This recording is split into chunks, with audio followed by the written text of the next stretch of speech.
It's Monday, October 4th. My name's Juan Brown. You're watching the Blanco Lirio channel. On Friday, the 1st of October, there was a fatal mid-air collision in the training pattern at Chandler Municipal Airport, Chandler, Arizona. Here's what we have from Catherine's report so far. Piper PA-28-181 Archer 2, November 2868 Hotel, and Robinson helicopter R-22, November 412 Tango Lima. Fatal accident occurred on 1 October near Chandler Municipal Airport. From the FAA, a Piper PA-28 Archer 2 and a Robinson R-22 helicopter collided in the vicinity of Chandler Municipal Airport in Arizona around 7:42 a.m. local time. The helicopter crashed near the airport, and the airplane, the Archer, landed safely on the runway with a damaged landing gear. Initial reports indicate 2 people were aboard each aircraft. And of course, the 2 people on board the Robinson helicopter were fatally injured. Now let's go inside and see what more additional detail we can add to this story at this time. Because of the pilot shortage exacerbated by the pandemic, flight training schools are spooled up and running full tilt right now. And here in the United States, some of the best training and least expensive training around the world is done in the Arizona area, also in the Florida area. 2 points in the United States that has great weather for flight training. And this airport here at Chandler is a very busy flight training center. The Chandler Airport, let me switch over to the sectional view here. The Chandler Airport is located under the Class B airspace of Phoenix and is a tower-controlled airport, a contract tower-controlled airport, and has 4 runways. Runway 4 left, 4 right, 22 left, and 22 right. But because of the helicopter operations, Chandler Airport has effectively 3 runways, as taxiway Charlie right here on the south end of the airport is used primarily for helicopter operations.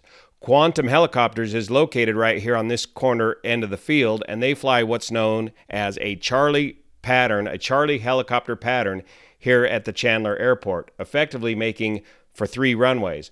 Now there's 2 tower controllers here at Chandler, a north tower and a south tower. The north tower generally handles 4 left, 22 right, and the south tower handles 4 right and 22 left and taxiway Charlie. A left-hand traffic pattern is considered standard. If a pattern is different than standard, it's notated here on the sectional chart. Here it says RP, or right pattern, for runway 4 right. That would be a right pattern for this runway here, and a right pattern for runway 22 right. That would be this pattern here. All the other patterns will be left-hand patterns. And here's a view of what these patterns look like from a community planning point of view, or a noise abatement planning view. Here's the right-hand pattern for 4 right, and the right-hand pattern for 22 right, and all the other patterns are left-hand patterns. On the day of this accident, they were landing towards the northeast. So if the Charlie pattern was in effect, it was a right-hand pattern for runway 4 right and a right-hand pattern for taxiway Charlie. The Charlie pattern is a local procedure, but if you look on AirNav here regarding the runways, and come down here to pattern altitude, 2,300 feet, field elevation, 1,200 feet, fixed wing, pattern altitude, 2,300 feet, rotor wing, 1,900 feet. This is the primary way that they get separation from each other in the pattern. The helicopters fly a smaller, tighter, lower pattern with a pattern altitude of 1,900 feet MSL, above sea level, and the fixed-wing aircraft fly a slightly larger pattern at 2,300 feet, getting some vertical separation from the helicopters. By the way, look at the amount of development that's occurred since in the last 20 years since I've been down here. Nearly all the farm fields now have been replaced by housing. Air 15, the news helicopter for the local affiliate ABC 15 in Arizona, was overhead the pattern after this crash and got some good shots of the aircraft. I'll post a link to this video down below, but I want to pull a couple of still shots out of here and show you where these aircraft ended up. This is runway 4 right here. The Archer was in a right-hand pattern shooting touch and goes off of runway 4 right and ended up after the collision landing and then sliding a bit off of the runway and coming to a final stop right here as his landing gear was damaged in the midair collision. Here you can see the right main gear is still attached, but it appears that the aircraft is setting on its left wing. And over here you can see the right main gear attached, and it appears that the nose gear is missing, digging this deep trench, and the left main gear is missing. From this position here, the news helicopter panned hard over to the left and located the helicopter wreckage right in here, right next to this road. And if we look at Google Maps, we can figure out where this helicopter ended up. So here off of 4 right is where the Archer ended up, and back off the extended center line of taxiway Charlie, right back in here is where the helicopter ended up, right about here, based on the video that we could see from Air 15.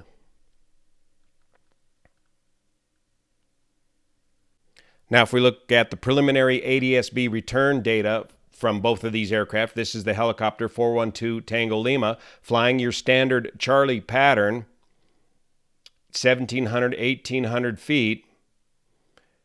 And his last position was right here where the wreck was found, right alongside East Queen Creek Road on an extended center line for the taxiway Charlie landing area.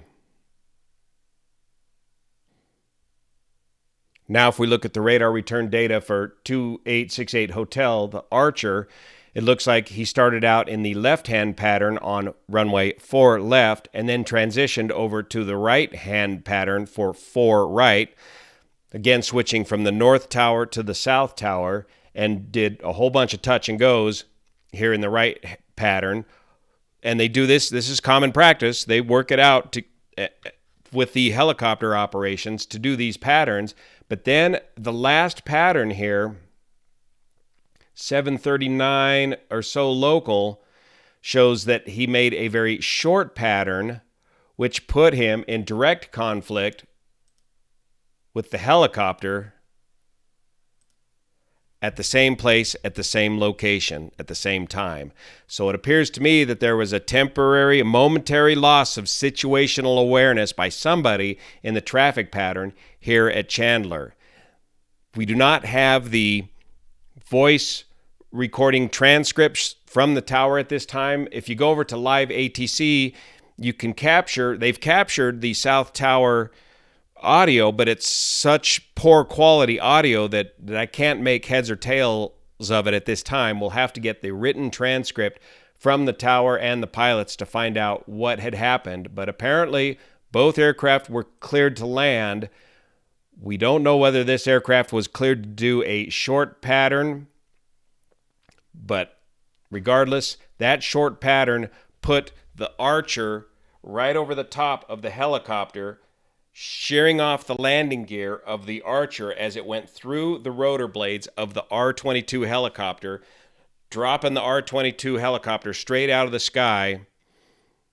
The Archer pilot, I don't think he ever saw the helicopter. He wasn't aware of exactly it was a midair collision. Maybe he thought he hit some birds until he landed, touched down, and his landing gear was sheared off, and he went off to the side of the runway.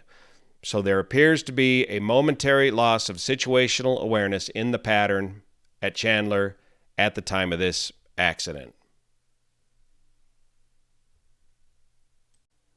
And if you go back and listen to the audio tapes on a normal day here at Chandler, it's not uncommon to be cleared to land or cleared for a touch and go as soon as crosswind or early on the downwind. The tower will tell you to reference certain traffic ahead. And the problem is you've got to make sure that you and the tower are on the same page. The traffic that you are seeing is the traffic that the tower is referencing.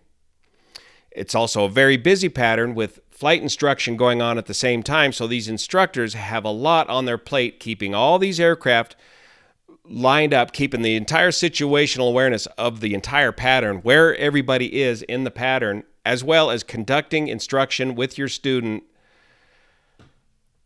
in congested airspace. And that's just the nature of flight training today, as the pilot training demand is so high.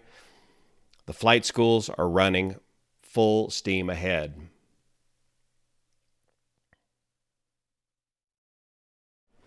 So I hope that gives you a better understanding of the tragic loss of the student and the instructor pilot in the R-22 helicopter in the mid-air collision at Chandler, Arizona last Friday. Thanks so much for your support of this channel, especially over on Patreon, that makes this content possible. See you here. Fly safe.